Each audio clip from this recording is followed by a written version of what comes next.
like sharks around the entire room, pressing extra hard while you're intoxicated. Push, push, push. Close, close, close. Follow up, follow up, follow up, and then follow up some more. You find out that the whole underlying factor is to get somebody to give you their money by deceit. And when I look back on the purchases I made, talking 15,000 here, 40,000 there, wow. 5,000 here, people would spend thousands just in hopes of getting a picture with the man.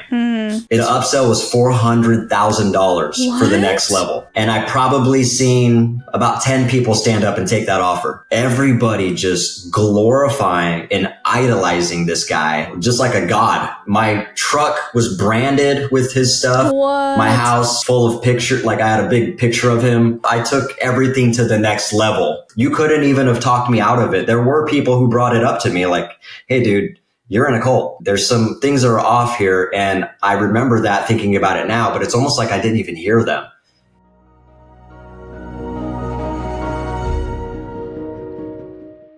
Hey, my name is Shalise Ansola. And I'm Jonathan Rosales. And this is Cults to Consciousness, where we discuss leaving high demand religions or organizations and finding healing and independence through awareness and true individual sovereignty. If you're only listening and you want to see all three of our faces today, go to our YouTube channel at Cults to Consciousness, where you can like and subscribe. Boost that algorithm, guys. It helps us so much, and it helps us get more exposure for our guests who are coming on and sharing their stories. Remember to leave those comments, those words of encouragement. So today's guest, we are focusing on the community part of the intro instead of a religion. I know it's been a long time.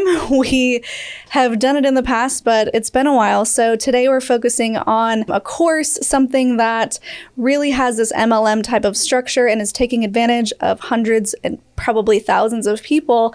And we are going to be referring to this specific leader by his last name only as Cardone. He is a self-proclaimed billionaire. He's a business coach, real estate coach, and he has all of these courses. So I brought on my husband, Jonathan, today because he is very much into the financial side of companies and how that works in the real estate game. So I wanted to have his opinion on as well. Did you want to say anything? Yeah, well, also, I mean, besides the obvious finance stuff that I'm into, the cult-like element that I think is fascinating about having a modern day cult, how do people get away with it in today's day and age, is they go to self-help.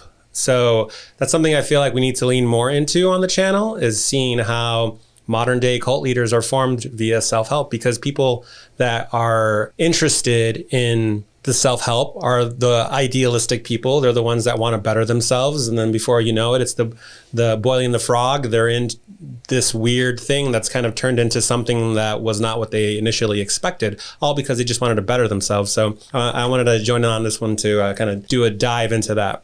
Yeah, so today's guest was actually a part of this community and these classes, these seminars, spent hundreds of thousands of dollars in this group, and he's going to be coming on and talking about how this group functions like a cult. So thank you so much for joining us, Ben John. Absolutely. It's my pleasure, and I'm really excited to be on here. Like I said, I'm a firm believer that things are supposed to happen when they should, and this is a great example of one of those times. Yeah, we just put out a call to our people on social media, and we're like, hey, we want some people who are in something a little bit different other than religion. We said New Age, but then you popped up into our Jot forum, and we were happy to talk to you because this is something that needs exposing, just like Jonathan said.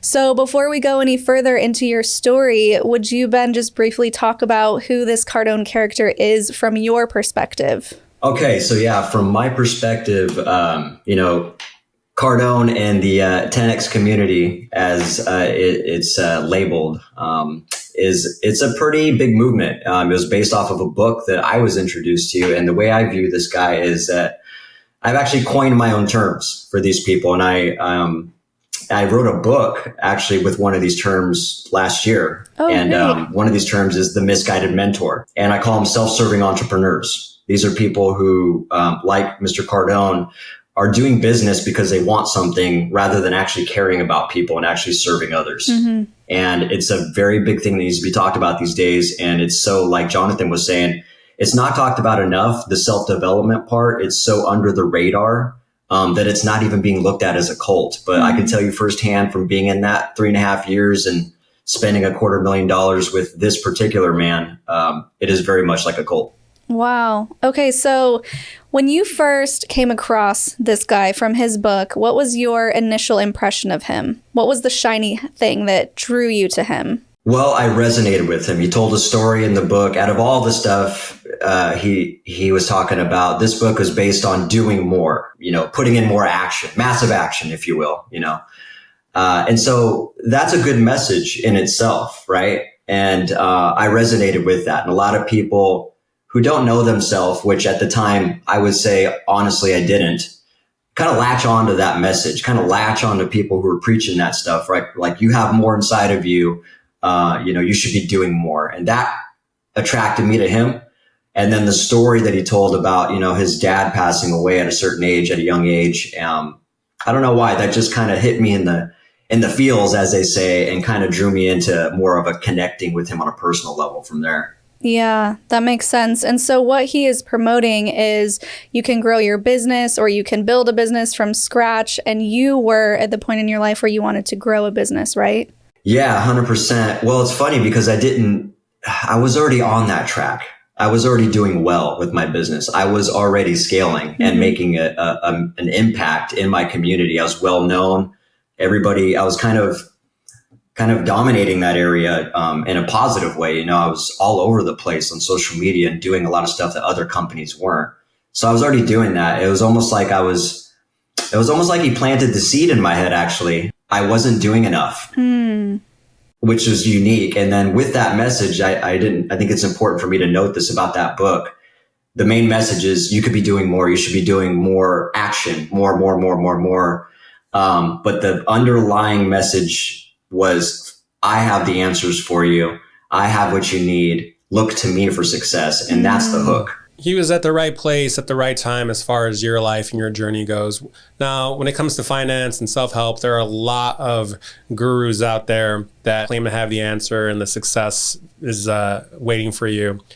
Did you find yourself gravitating to anyone else at this time in your life, or did he stand out specifically, and why him? Yeah, that's a great question. No, I had a lot of, I call them social media mentors. I had a lot of them I was looking up to and drawing advice from, drawing perspective from. Too many, probably, 7 or 8 of them. And I realized after because I would try to take some of their strategies that they were promoting and implement it into my business. And I found out that one strategy I would try would contradict someone else's strategy. So it was like clashing.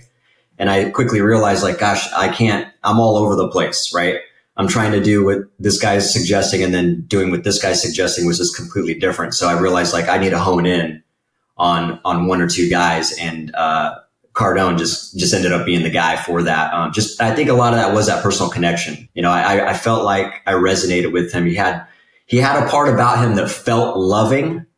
And again, that's part of the hook. I feel like, it comes in the form of love, but then it turned into something else once I got involved. Yeah. Yeah, that makes sense. Okay, so with the specific book that you were reading, was there any sort of promise? So I know a lot of cults have this promise. Maybe it's eternal life, or the best eternal life, or something that hooks you in and makes you really fall for anything because you want that promise. Did he give any sort of thing like that in his book? I'm almost certain he did. It's been, almost 4 years now since I read that book. And, I got so engrossed in it that I bought like 50 copies of that and was promoting that to other people as well. That's how deep in the Kool-Aid I was.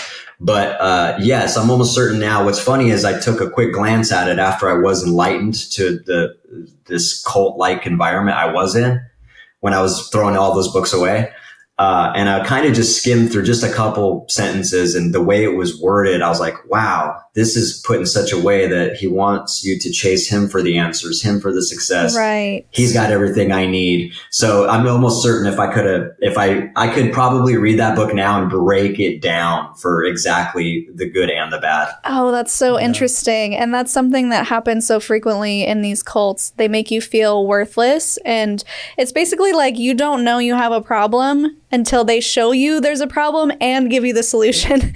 So right. You probably didn't think you weren't doing enough until they're like, hey, you're not doing enough, but I can tell you how to do more. Is that kind of how it felt with you? 100%. Yeah. It was more of a speed thing too, like, hey, not only are you not doing enough, but you're not doing it enough fast enough. And so it was like those two things combined just made you feel like, yes, like you're not living your purpose, like you're not living your full potential. Potential is a very dangerous word. When you just drop that word potential, I realized you automatically put that person behind the eight ball.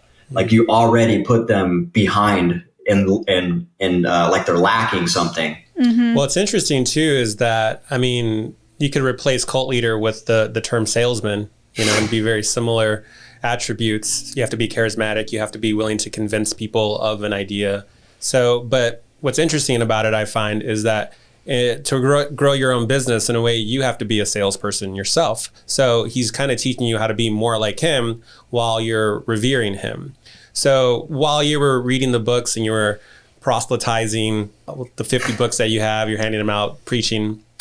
So funny. Are you finding yourself becoming a better salesman like him or like him in that way?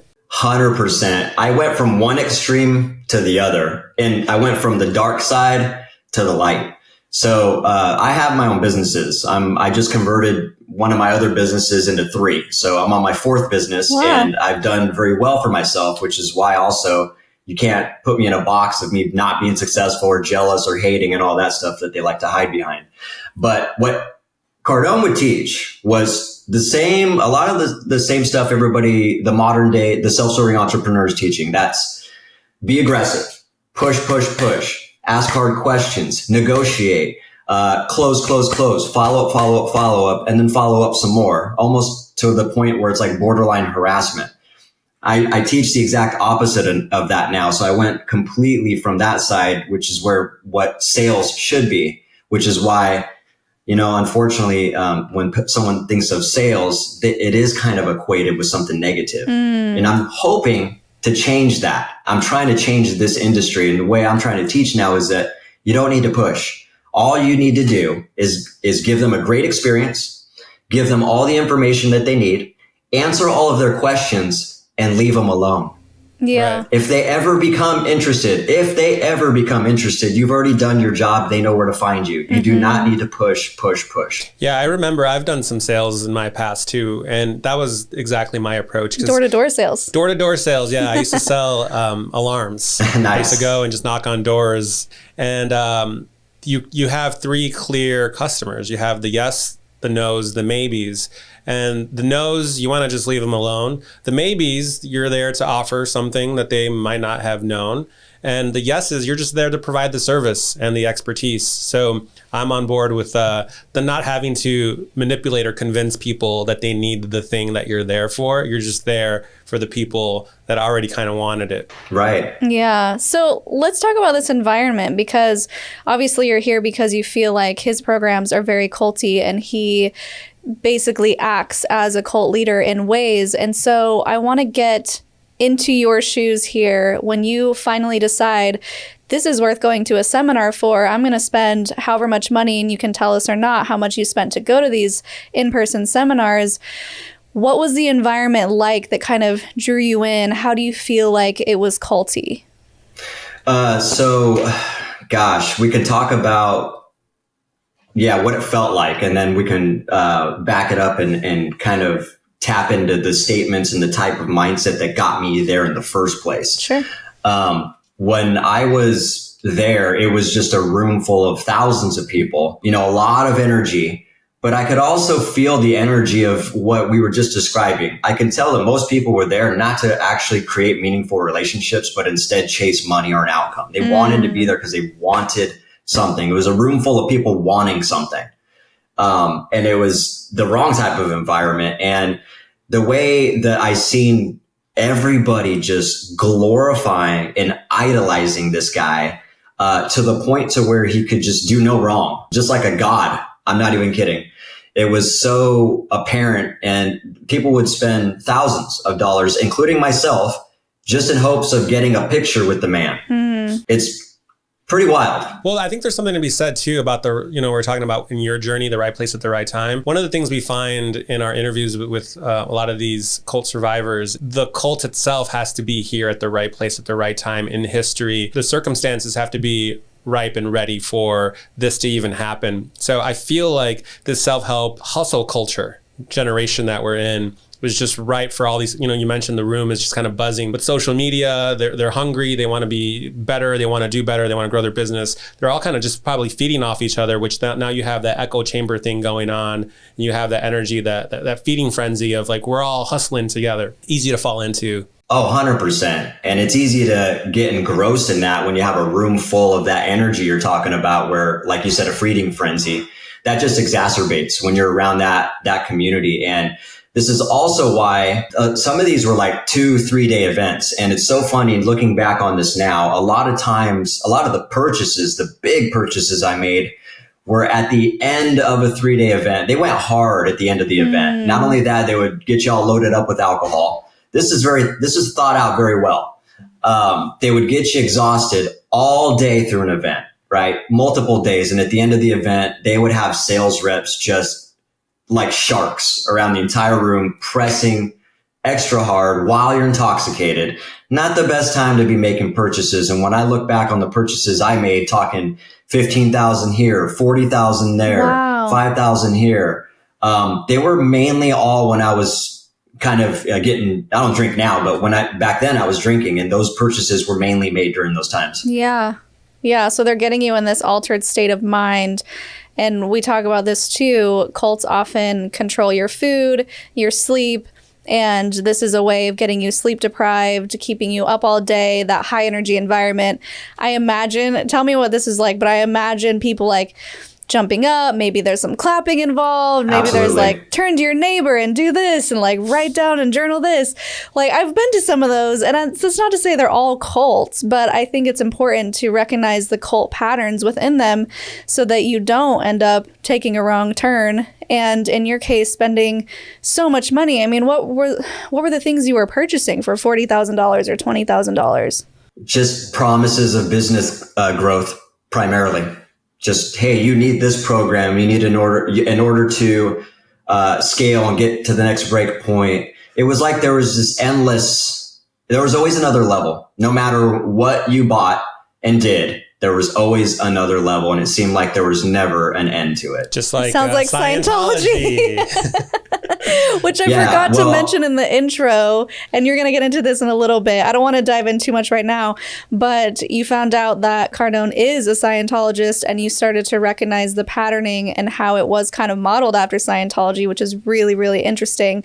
We've covered that quite a bit on this channel, but let's go back to the environment. So when you first walk in, I found that people who we've interviewed from groups such as this, whether it's NXIVM or even just MLMs in general, when they first go into these seminars, there is a little bit of red flag that goes off, and you're like, this feels a little weird. I don't really want to jump up and down and high five my neighbor. I don't know. I just kind of want to learn things and be on my way. And then eventually you kind of like relax into it. Was it the same for you? Yes. And a matter of fact, talking about red flags and ignoring my intuition and ignoring my conscience, it's easy for me to look back now because it's almost like that character, that person is gone, and it was like shedding skin. I'm a completely different person now. So I feel like Neo in the Matrix. I always make that reference, but I can literally see everything that happened to me and what's going on with people right now. Red flags. So I didn't notice the red flags I did, but it wasn't something that was like in my face. And, I didn't consciously ignore it. Without getting into a spiritual conversation, the spiritual moment I had 2 weeks prior to actually publicly coming out of Cardone community in the 10X community, there was this moment where I was kind of being told to sit down and pay attention to all the red flags that I ignored over the few years. And it was like a flash in front of me, all the moments at once that I ignored. So it was quite a shock to me. And then it put me back in time where it was like, oh, wow, I did remember that feeling off, feeling weird, simple stuff to very obvious stuff. Let me give you an example. A simple thing of where I seen Cardone huck a pen at the DJ's head like a fastball pitch. And no one's seen this. It felt like nobody's seen this but me. But it literally just missed his head as he was turning his head and went right by him. And I'm not kidding. It was so fast, it probably would have took his eye out. And his reaction after he did it, I seen it, and he was just like looking around, seeing if anybody looked at him. And it was just so weird to me. You know, that's a small example, but there's some other examples. This is wild. I got to tell you this just because this is important. And it's not because when I came out of this, I had a bunch of other colleagues still in it, and I was reaching out to them. Well, one of my colleagues, this is not my story, but I believe her and she has no reason to lie about this. She was telling me about a red flag she ignored. And his wife, Cardone's wife, was in a room talking to people. And they have this saying where everything that happens to you is your fault. And a woman stood up in the crowd and said, I was raped. Are you telling me that was my fault?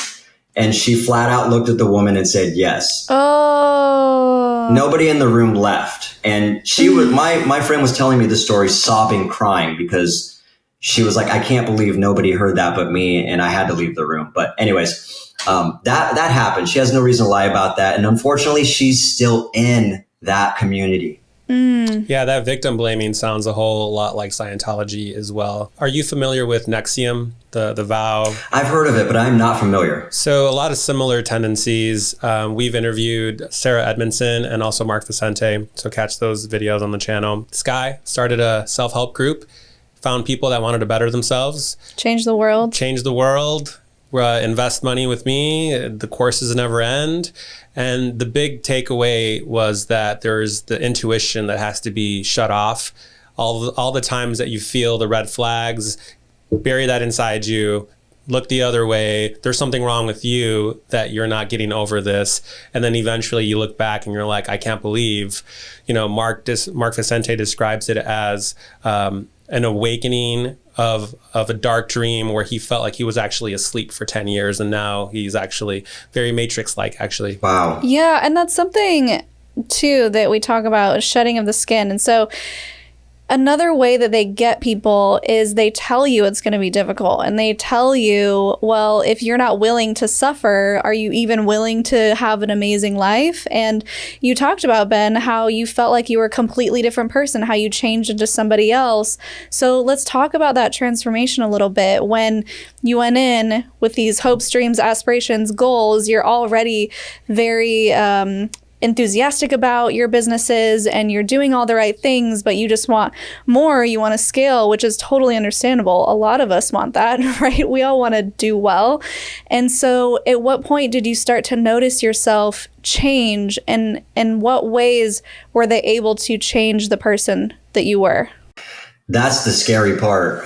I didn't notice that I became this person that I didn't want to be, or that I really wasn't. Mm-hmm. It's a slow, gradual. Absolutely. It's almost like, if I was to compare it to something, it's like people who wear glasses, or like a windshield of a car getting dirty. Mm-hmm. That doesn't just happen like that. It's an accumulation very, very slowly. And sometimes you don't even know it. It's like, what the heck? I didn't even know. How's my window so dirty? Yeah. It's kind of like that. And I honestly didn't even know that I was so deep into it.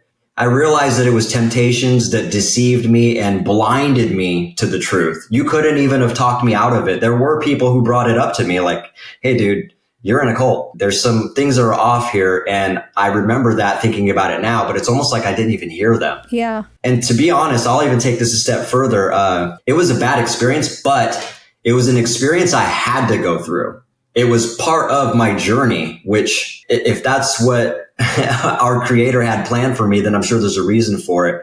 But a lot of people might hear me talking and think that I have a victim mentality, and that I'm like, it's definitely something I'm just speaking about to bring awareness to other people, so that, that's my purpose now, right? Mm-hmm. Like, if someone hears the seed I'm planting in their head and it awakens them, then that was meant to happen too. Mm-hmm. But yeah, I didn't notice it until I went through the entire 3.5 years, and then I had that spiritual moment, and it was literally like being reborn. And I was like, wow, I can't believe what I'm in. Yeah. So can you remember any of the actual teachings? So you're spending thousands of dollars on these courses, and that's molding you and shaping you into a different person. I'm wondering if you can remember anything that they're telling you specifically to, whether it's shut people out, or, wake up at 3 a.m. and go to bed at 10, and that's the only way to be successful, and that has a toll on your health. What are these ways that they're changing you? So a lot of what they're teaching is the same thing that is used to get you into this environment in the first place.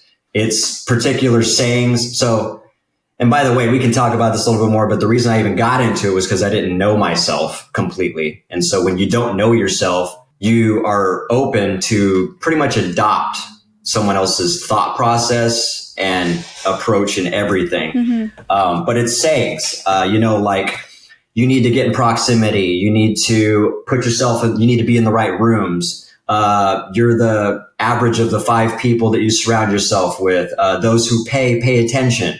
All these sayings got me in the room. And then once I was in the room and investing all these dollars, I went into buying training that would teach me how to convince others with the same methodologies. Was the information that you were learning helpful? So that's the thing. That's why it's so hard. Yes, but it's used for bad. Let me give you an example. Going back to the whole 10x concept, and you need to be doing more. That's a great message in itself, right? Hey, you could be doing more. It could be framed differently, right? Someone might receive that as love, but it's used in an evil way where it's like, okay, you need to seek me for the answers, though. It's my thoughts, and if you like that, I'm going to show you more. You need to get in proximity with me, and I'll show you more and more.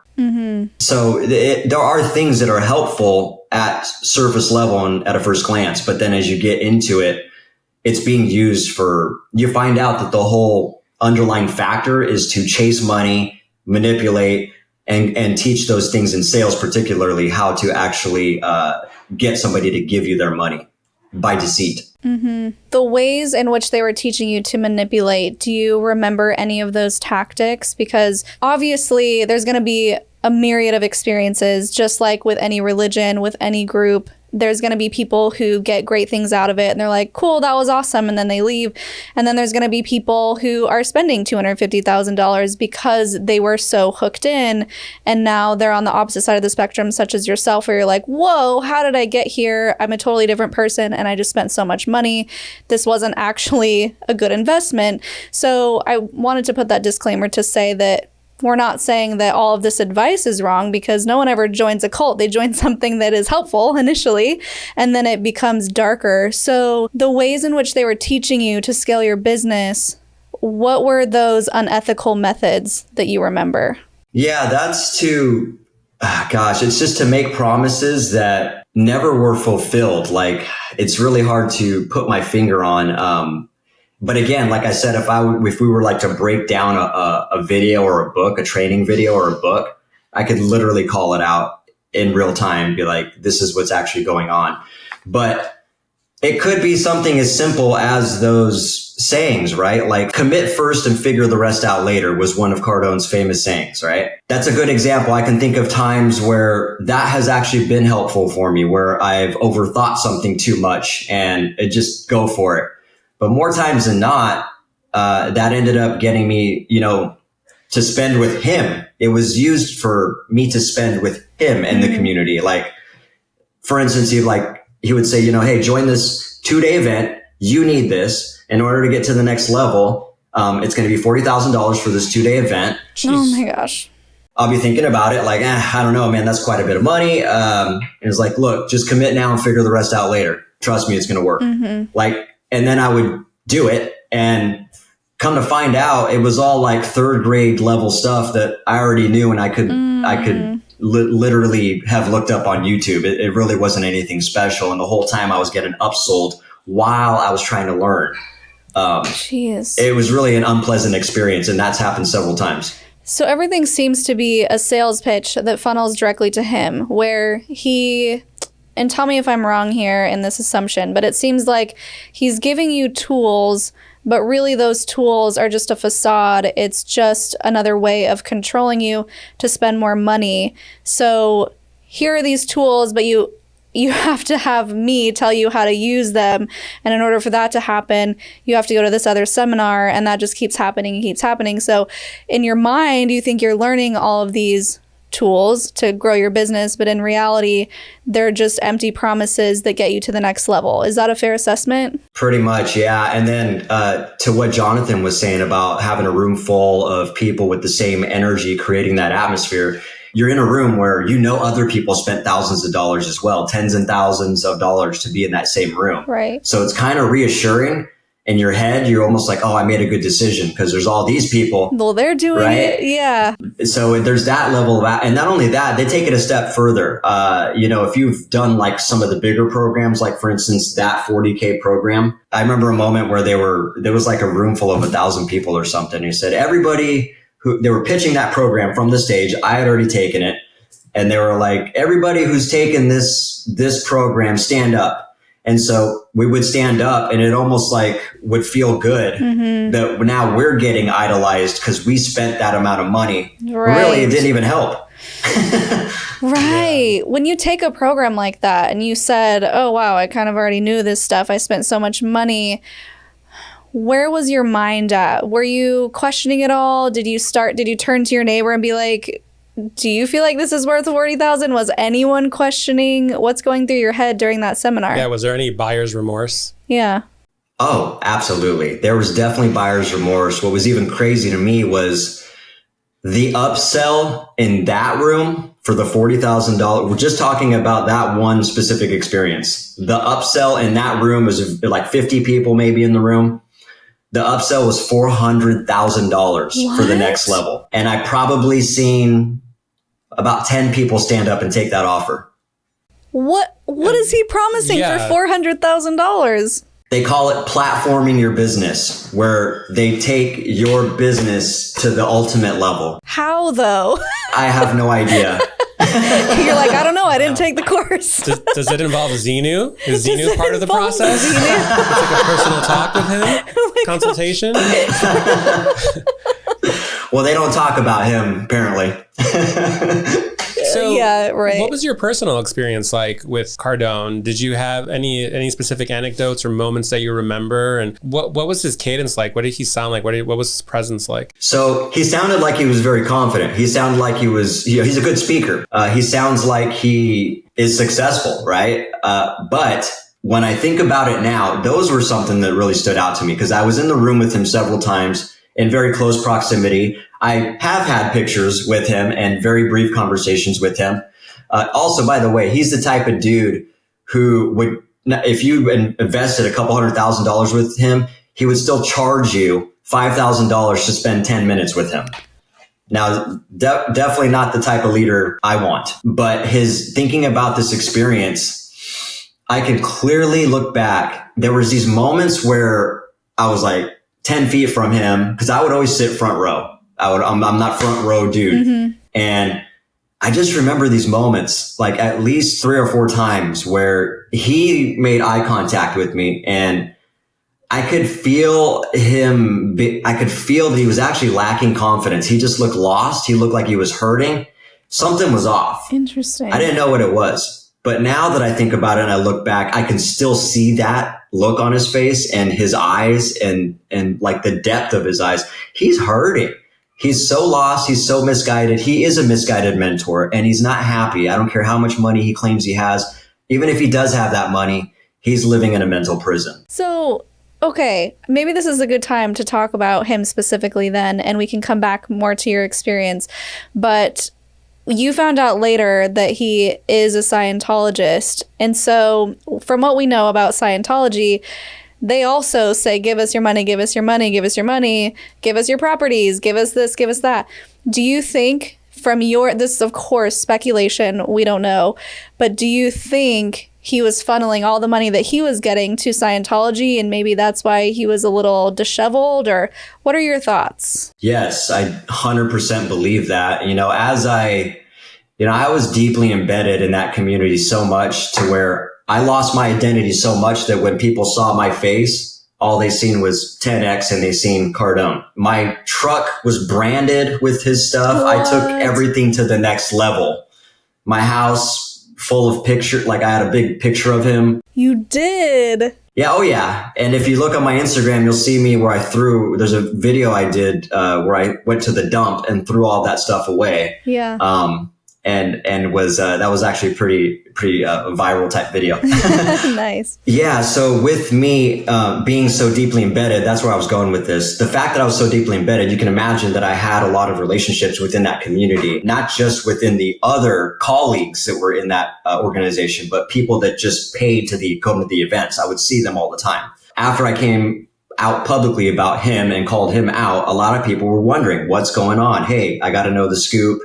And so with that, I found out some other things that people were like, hey, I heard this about him. Hey, I had this red flag come up for me and I ignored it. So yes, I didn't know he was in Scientology. I didn't even know what Scientology was up until about a month ago when I watched the documentary after finding out he was in Scientology. So you can imagine what kind of mind, jacked up my mind was from watching that. But, come to find out, he's got like 2 planes, 2 helicopters. I heard that he doesn't even own those things. The Church of Scientology owns it. He probably just leases it from them. But yes, I imagine a lot of that money is being funneled to him. He's being used as a influencer to draw this in. So do you think now is a good time then to parallel from what you just learned about Scientology, parallel Scientology to these 10X programs? Yeah, 100%. And one of the things, Scientology just blew my mind. And first of all, I started watching a couple videos of Cardone talking about Scientology. There's not many of them, so he's not very outspoken. And the couple videos that I did see him talking about it, you can tell that he really deflected a lot of questions that were being asked about Xenu and things like that, right? It's pretty wild. And again, the response to that is the response to everybody who comes out and says stuff. It's like, hey, these are all just haters. These are people that are jealous. These are people that are not successful. That's what they call people like me and people that are talking about things like Xenu and like, hey, can you give me some clarification on this stuff that seems a little weird? They really deflect, and he does that. One thing that is related to Scientology that I know now is one of my colleagues I had a 3-hour conversation with in Australia after this was telling me like, hey, she's like, I've never been in alignment with him. His aggressive, harassing style of selling is not us. I just kind of take the good from him and all that. But she told me that when I started coming out and publicly posting all this stuff and, not being afraid to call him out by name, she said that a couple people reached out to her from the organization, from the 10X organization and called her out and said, hey, we noticed that you're still following Ben, that you're liking his posts. What's going on with that? Like, are you in alignment with him? Like, hey, what's going on? And she had to like almost stand up for herself and be like, look, I can like whoever I want and I can befriend whoever I want. But they were pretty much insinuating that like, you should disconnect from him. Which for those who aren't familiar is a Scientology thing. When someone leaves the group, they are considered a suppressive person, an SP, and you are no longer allowed to speak with them or else you will be called into question. So I find it really interesting that a self-help group that is just about scaling business would also encourage people to disconnect from others who have left the group. Yeah. What really struck me is very unusual. When I did make the decision, or the day I did actually post a bunch of stuff publicly, primarily on Facebook and Instagram, I made a very direct and compassionate email for the community, letting them know. And I posted all this on my Instagram. It's all in my highlights, still there for everybody to see. You can literally watch my entire journey.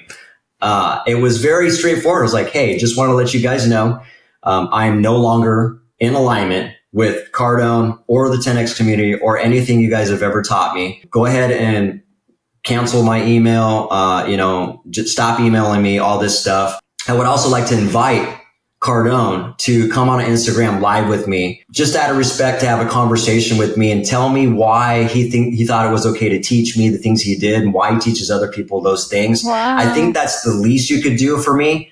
Just since I've spent $250,000, thousands of dollars donated to your organization for free, got my daughter involved with it. I think that's the least he can do for me. I said, I ended it with love and compassion. Anybody could look at this email and see for themselves. They ghosted me. They blocked me.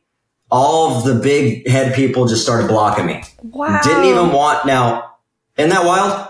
Mm-hmm. It's interesting because you're threatening to them and you're threatening to their ideology. And that's also something that happens when someone calls out a group and leaves and you're still a part of that. It's almost, and I know because I've been there, it almost feels like your identity is threatened because you don't want anything to do with this person because maybe you're questioning, maybe deep down there's something where you also don't, it doesn't feel right, but you know that if you ask the person who left questions that you may have to go down this deconstruction road, which is not fun. It's better to be just completely ignorant, the blissful ignorance, if you will. And did you feel that way where you're like, oh, I don't know, I need to stay away from them because I need to stay focused? Can I also add before you answer that it's not a lot of times convenient for people to deconstruct at the moment. In a very real way. So even if they know like something's off about this, I'm not going to even touch that because it's just not an opportune time in my life right now to deal with the ramifications of what it actually means to deconstruct. Yeah. So did you notice anyone leaving and did it make you question or did it make you double down? No, I did not notice anybody leaving. Okay. That's the thing. I noticed that there were some people that worked for him that kind of just disappeared and you wouldn't hear from them again. But I was always wondering, like, what happened to that dude? What happened to that woman? Mm-hmm. And I would just hear like, oh yeah, they don't work for him anymore. And then it's just kind of weird that they didn't talk about anything ever. I think they have to sign some type of non-disclosure stuff, I imagine, when they separate, because I've tried reaching out to them lately and no one's getting back to me at all. Like they are pretty much being coerced to not talk about anything. And that's the fear that's being presented too. It's like everybody's threatening their bank account and all this stuff. I don't care. Yes, I haven't mentioned his name on this out of respect for you guys' podcast, but if you go on my platform, you'll find out real quick, I do not care. Mm-hmm. Like I'm calling these people out by name. I'm doing much more than that too. And he's not the only one. There's other self-serving entrepreneurs that do stuff like, we didn't even talk about this, like bowling. I've come to the realization that there's bowling going on, especially in like the training space. There's another individual I call out and I won't need to mention it. You know, his last name's Elliot, but he'll pretty much call people fat or something like that, flat out in a room full of people and say, hey, some of you are fat. And then he'll switch it on them and say, I'm telling you this because I care about you. I care about you enough to tell you you're fat. And they start thinking, oh, well, no, he actually does care about me. He loves me. And that's not love. That's Stockholm syndrome. Yeah. And that's very much a real thing in the self-development world as well. Yeah, it's something where they break you down on purpose and they tell you, I'm going to break you down so I can build you into the person who's successful. It's so common. And that's another reason why people don't necessarily run away immediately because they know it's coming. They know I'm going to go into this room and be berated and be put down. But that's what I have to do in order to shed this old me and build up the new one, right? Mm-hmm. Yeah, but that's not the way to uplift people. I mean, let's be real, right? No. Yeah. So I call that out. And like I said, there's several people who are twice my size that have made millions doing just that. And I don't even care. Like it needs to be talked about. I guess I've been put in a David and Goliath situation, if you will, to do this work. And I just hope that one person hears me. It's been working. I've had people that have been, commenting on some of my posts and saying, hey, yeah, I think you're crazy. I think these people all have more money than you, more successful than you. And then that same person 3 weeks later would say, I think I'm starting to see what you're talking about. Yeah. You know, one of the things I'm kind of interested in the work that we do is that moment, that wake up moment. For some people, the process takes years. Other people, it can happen in an instant where they look around and they go, oh, this has been going on.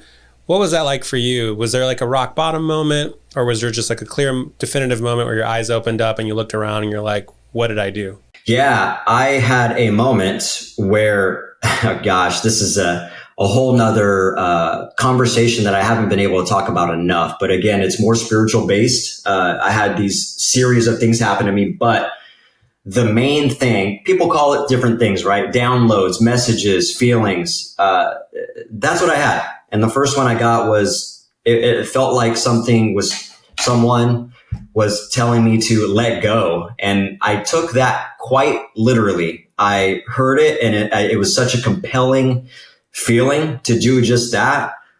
I let go. I let go of wanting things from people, wanting expectations, wanting to be right or wrong. I let go of wanting to understand. I let go of wanting answers. I didn't want to be successful. I was let go of wanting money. I'm talking literally a list full of 50 things down to a granular level. And once I did that, I started receiving more and more and more on a physical aspect, and then just spiritually. And it really just brought me into this higher frequency. And so that's why I was saying when people reached out and said, hey, what happened in the Cardone community? Like, I got to know. I was like, it wasn't anything that happened in there. It was what happened to me 2 weeks prior that woke me up.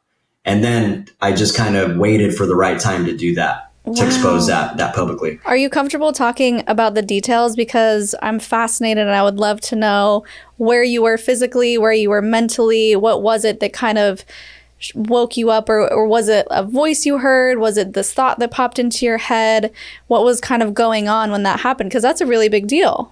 Yeah, so it's hard to explain. The best way I could explain it is, and this is a whole separate topic, but there's this documentary about extraterrestrials, and I was watching it, and the way these women were talking about their encounter with another being, mm-hmm. they were talking about being able to communicate with this being without talking. Mm-hmm. And the way they described it was the best way. It was like they were spot on with the type of messages that I've been receiving. Interesting. It's such a compelling feeling to do something very deliberate on a granular level. Like if I go left foot first and I get the feeling to go right foot first, I do it. And something crazy miraculous happens every single time I listen to that. Okay. Yeah. And again, I have very specific stories where it involves me like having a dream and then another guy in London having the same dream. And then we share our dream. And then the next thing you know, we bring that dream to life. And then the thing that happened while we're actually fulfilling this dream in real life is even more remarkable. Like these things that started to happen that could never be a coincidence. It's like, oh my God. It's stories like that, that could be a documentary just in itself. It sounds like you're utilizing your intuition again. 100%. And that's exactly what I've come to realize now is that, if you don't know yourself, you start taking temptations. And when you take those temptations to do things that are not in alignment with you, you get deceived. And like I said before, you get blinded and you lose the conscience to do what's right. It becomes much harder because now you're blinded and your intuition, you're further away from that frequency of listening to your intuition to do the right thing. So yes, I am completely tapped into my intuition now. And that's also the way I teach business. And it's quite simple, actually. Instead of overthinking a process, I'm like telling people, even when you're being pitched something or sold something, just pay attention to the person that's selling to you. You can tell if they just want something from you or if they actually care about you. Mm-hmm. It literally is that simple. Right. It sounds like at the beginning of this journey, you had an identity issue. And then at the very least, what you took from all of this was that you found yourself. Yes, absolutely. And,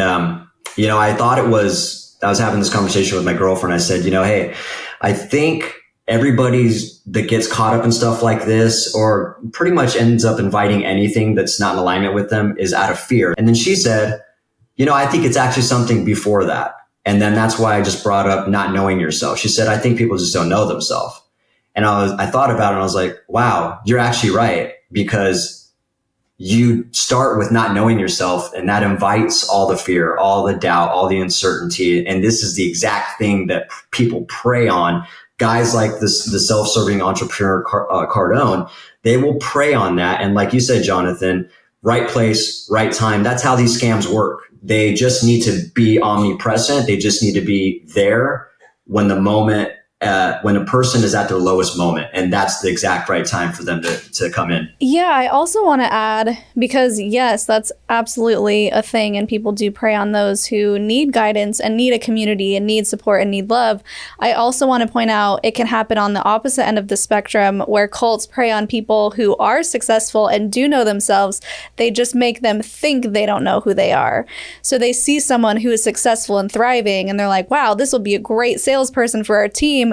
We just need to mold them into the person that we need. And by doing so, they have to break them down and fit them into their own category. Because like we've seen that with NXIVM as well. I think Mark Vicente is a great example of that. Someone who was really thriving, just made an award-winning documentary, and they literally scouted him and made sure that he was at the right place at the right time so that they could latch onto him, deprogram Mark as he was himself, reprogram him into this NXIVM powerhouse, and now you have like this huge powerhouse to advocate for the cult. So I just wanted to point out that I think there's a variety of ways that people can start out, but I think ultimately, yes, they have to make you believe that you don't know who you are if you don't already, before they can really manipulate you and use you for whatever negative thing they're doing. Or exploit a very key element to your personality. You mentioned Mark Vicente. We have mentioned him in this episode. Him specifically was really idealistic. So he was one of these, like, I want to change the world. I want to be, from the bottom of my heart, I want to be a vessel to make the world a better place.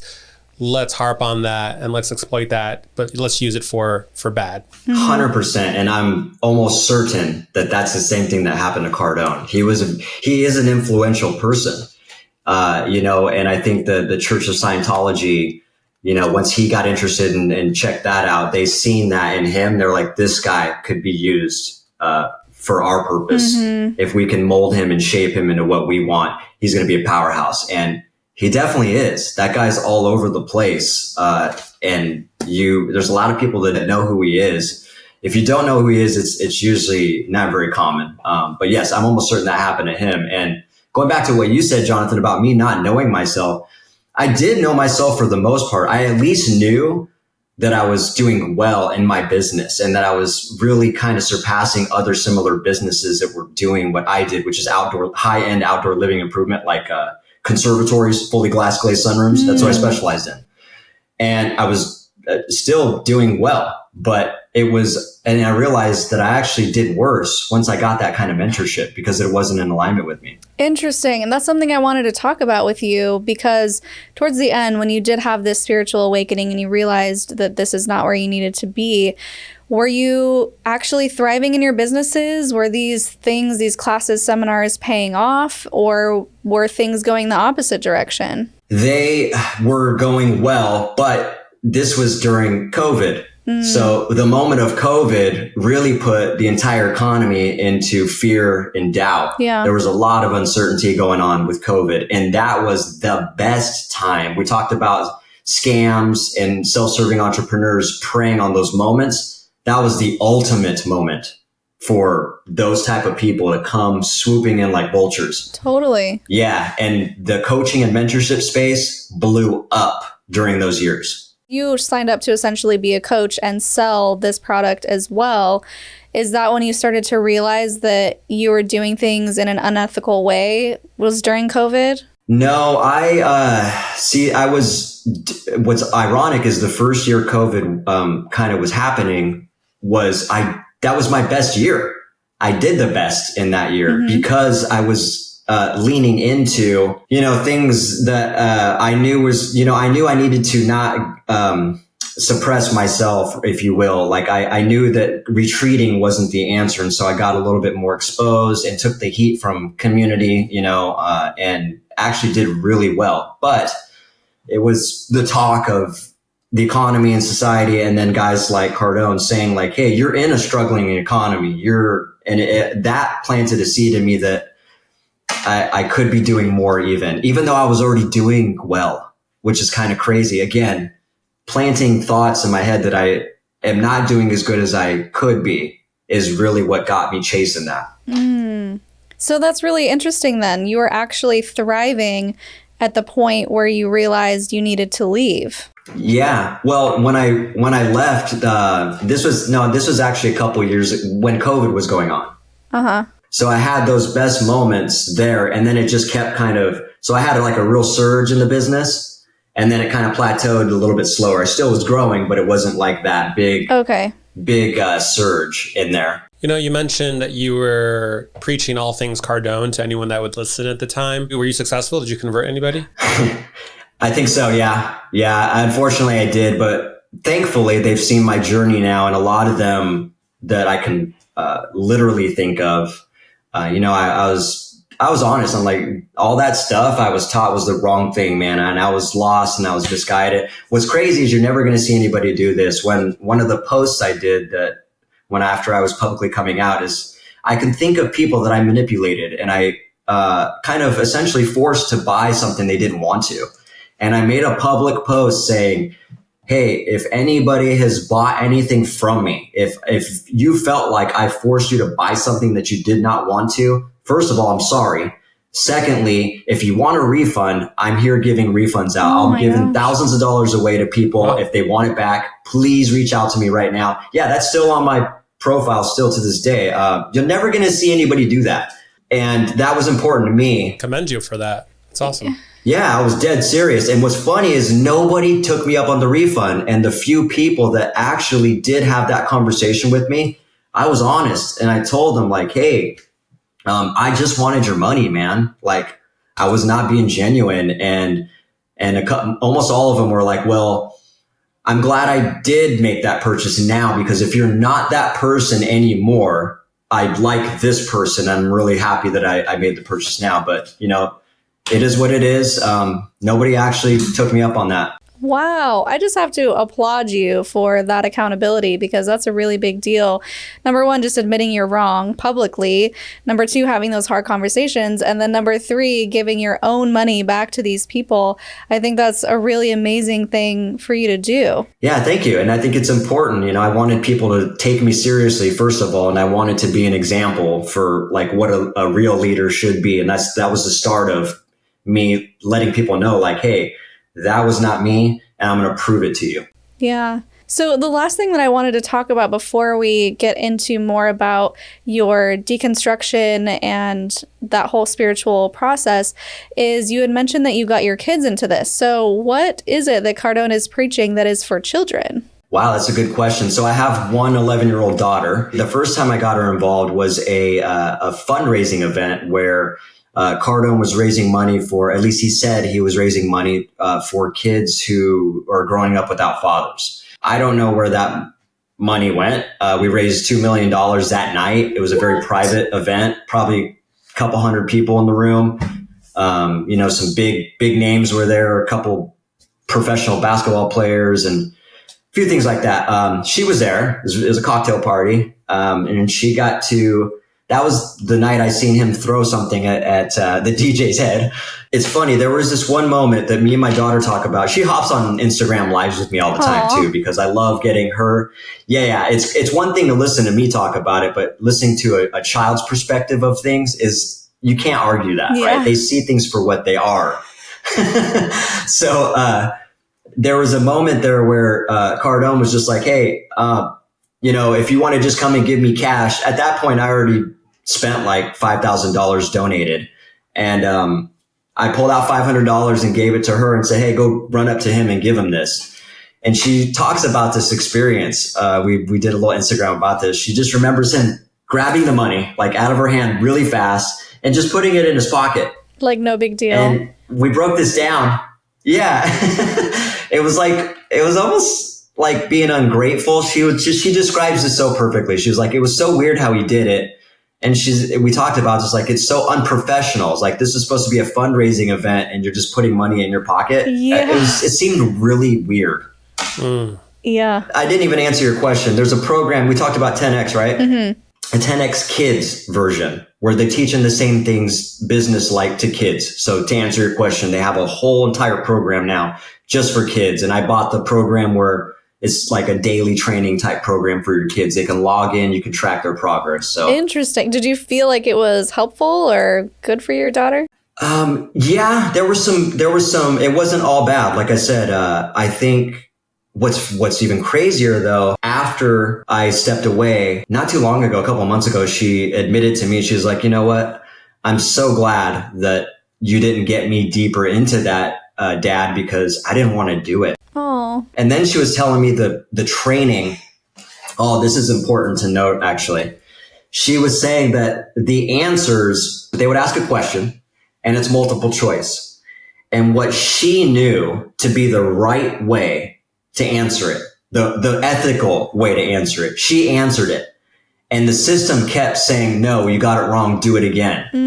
And she, in her mind, that was the right way to answer it. The real way to actually care about people and answer it. She was like, I thought that was weird. I kept trying to pick that and the system would not let me. And they kept saying I was the wrong answer. And it made me pick something that I didn't want to. So they are actually grooming kids to be little unethical monsters. Pretty much, yeah. You are a stand-up dad. Some of the themes that I'm kind of catching on. Did you have a pretty solid relationship with your father? No. He split when I was like 3 and pretty much abused in all the ways you can imagine my entire family. So no, did not have a relationship with him, which is one of the reasons I connected with Cardone in the book, because he lost his relationship with his dad at a young age too. Not in that manner, but still separated and didn't have that father figure in his life, which, that led to a lot of stuff. So it's funny you mentioned that, because that's one reason why I ended up being like, I was very misguided as a kid in juvenile detention at my daughter's age, 10 years old to 14, in and out of juvenile, causing crime. The person you're looking at now is a very different person from the person I was growing up because of that lack of mentorship, which is probably why I was craving it as an adult. Sure. Do you think a lot of these clients of his find themselves in a similar situation? There's almost like this father figure that they're learning from? Yeah, absolutely. Absolutely. Yes, I've had that same conversation with a lot of people and had some intimate conversations just like that have similar stories to me, and different variations. But yes, that's a very real thing. Well, I'm very happy for you that you feel secure in who you are now and that you've found your footing and that you're a great dad. And I'm going to be a new dad myself here in a couple of months. And these interviews really hit both Shalise and I in very real ways now more than ever because of parenthood right on the horizon. So just know we've kind of given you some flowers, but just you deserve all the flowers for claiming who you are and just wanting to be a good person. I really appreciate that. And what I got to say is for me, my life is not even about me anymore. I'm literally living to serve other people, almost to the point where I care about other people more than myself. And a lot of people don't believe me when I say that, but I have shown that with my frequency and consistency, and I'm going to continue to do that with my frequency and consistency. I'm really excited because the next book I'm writing is going to be, the first book I wrote was The Misguided Mentor. And what I didn't realize was when I wrote that, I was a misguided mentor. And I talked about how I got into that mentorship with Cardone, and like a part of I talked about childhood and all those things I got into. This next book is going to be called Today's Misguided Mentors, where I'm going to talk a lot about what we talked about on here and bring more awareness to what's actually happening in the self-development atmosphere, and talk about self-serving entrepreneurs and the misguided mentors that are out there right now. So it's definitely going to wake some people up, man. Nice. So exciting. Yeah, let's talk about the consciousness side of your story. More about what you're doing now. I know that you had mentioned that you went from maybe atheist to a believer, and kind of, if that's a part of your story, feel free to share that. Let's just talk about how you are. Like in my book or right now? Well, right now, like how are you doing, Ben, in this moment, having left this only, not that long ago, a couple months ago, right? Yeah, no, I'm glad you asked me. So I always tell people, and I still feel this way, my life is pure excitement. Like even when doubt and fear try to creep in, it's so clear what's happening and it just gets deflected so easily. It really is no worry. I've had a lot of things come at me extra hard in ways that most people would not be able to endure. And I've only been able to get through that with a smile on my face and positivity, because I just know that I'm tapped in and have, just for lack of better words, I have a direct relationship with our creator. Let's put it that way. Call it whatever you want. It's 100% true. And yeah, going through that experience that I mentioned, where I went from not believing and to knowing 100% in like a 4-week period, that there is a creator out there and there's something much more beyond this earth that people don't realize. That's a very real thing. And living your life that way is the ultimate way to live. You don't get caught up. And that's why I keep talking about deceptions and deceit, because a lot of people think this is it. They only believe what they see.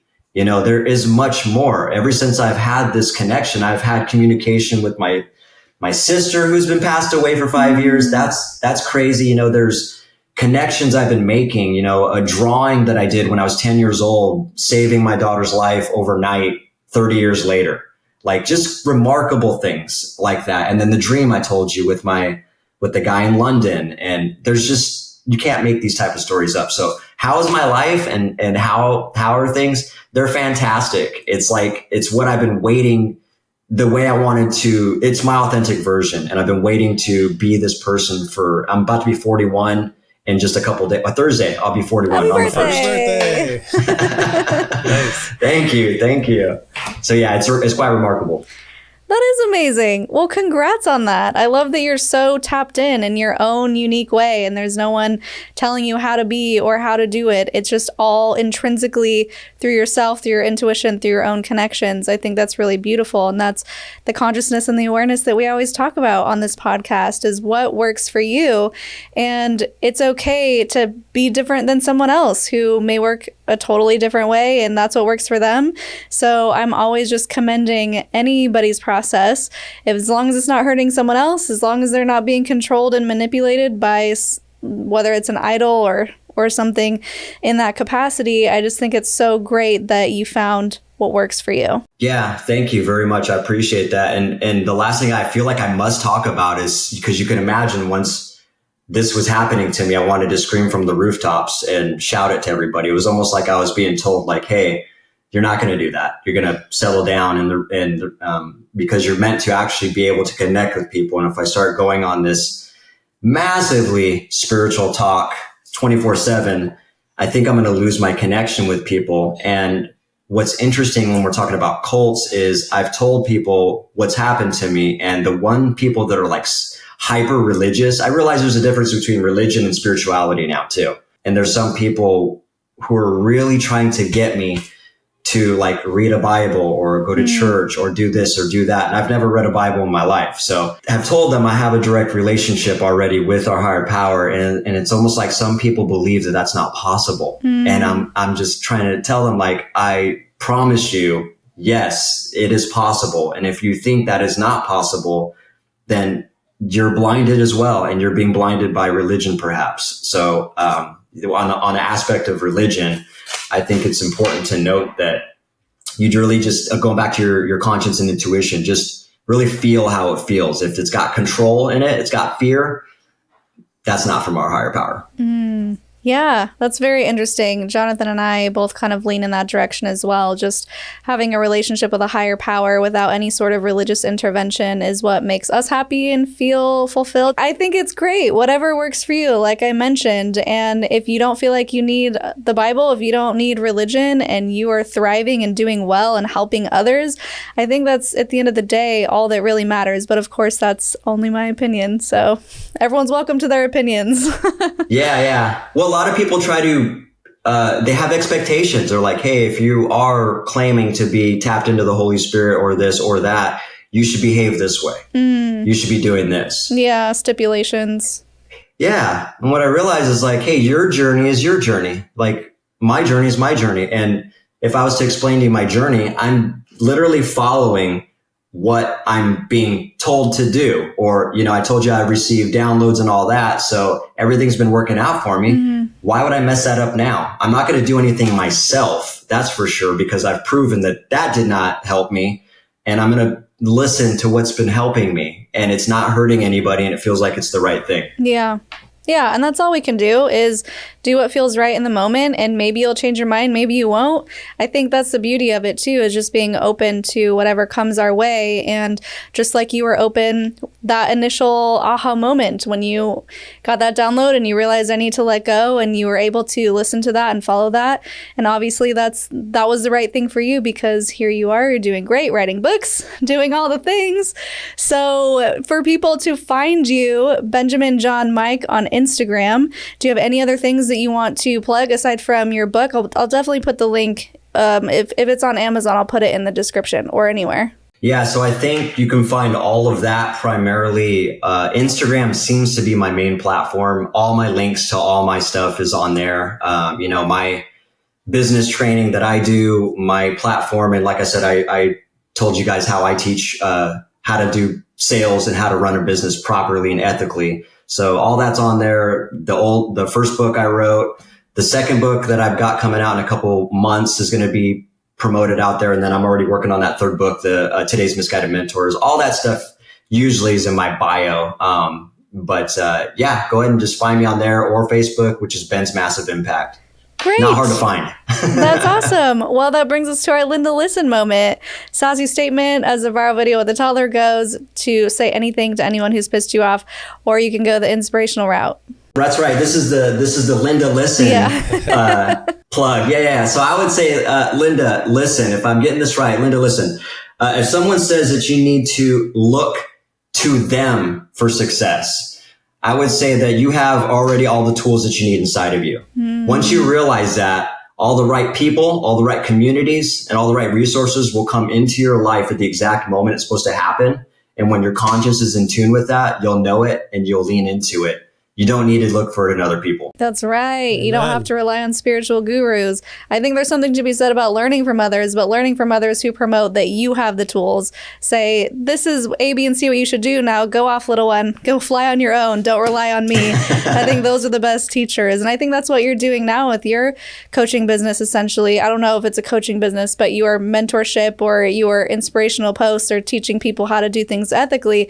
You're giving people the tools and then saying, all right, go do it on your own. Don't look to me as a guru. Exactly. That is definitely my approach. That's my angle. And that's how all business, that's how self-development should be. So, like have people tap into themselves and use you for whatever they feel like they need to use you for. Yeah, that's great. Well, thank you so much for coming on, Ben, and sharing. I'm glad that you reached out from our Instagram post. I'm glad we connected, and I'm happy that we're able to expose this on a level that maybe no one has heard about before and do something that's a little bit less religious, but still kind of feels religious. So it was a good direction. I'm happy we got to talk with you. Ben, it's been a pleasure. Thank you so much. Absolutely. It's been a pleasure for me too as well. And I really hope that we provoke some thoughts. I'm almost certain we did. So I'm excited to hear what people's thoughts are on this and see what kind of feedback that it stirs up. But yeah, pleasure meeting you guys. I'm going to stay tapped into you guys and keep following you. You guys are doing great work. Great. Thank you so much. Yeah. And on that note, guys, if you enjoyed this and you have something to add or your own story, feel free to leave those words of encouragement in those comments down below. And we just love to see what you guys think of the episodes. And if you have any other experiences that maybe you want to share yourself, we do have a jot form in our About section, or if you're on Instagram, a link in our bio, all that good stuff. So you can also support the podcast by going to our merch. We have some fun little baby onesies now. In honor of our baby coming soon. I don't want to be in your cult, cult-free kid, good stuff over there. You can find it at cultstoconsciousness.com under the merch tab. You could also become a patron if you would like, patreon.com/cultstoconsciousness. And if you want to come to Costa Rica, I believe we have 6 spots left. It's whittling down for end of August.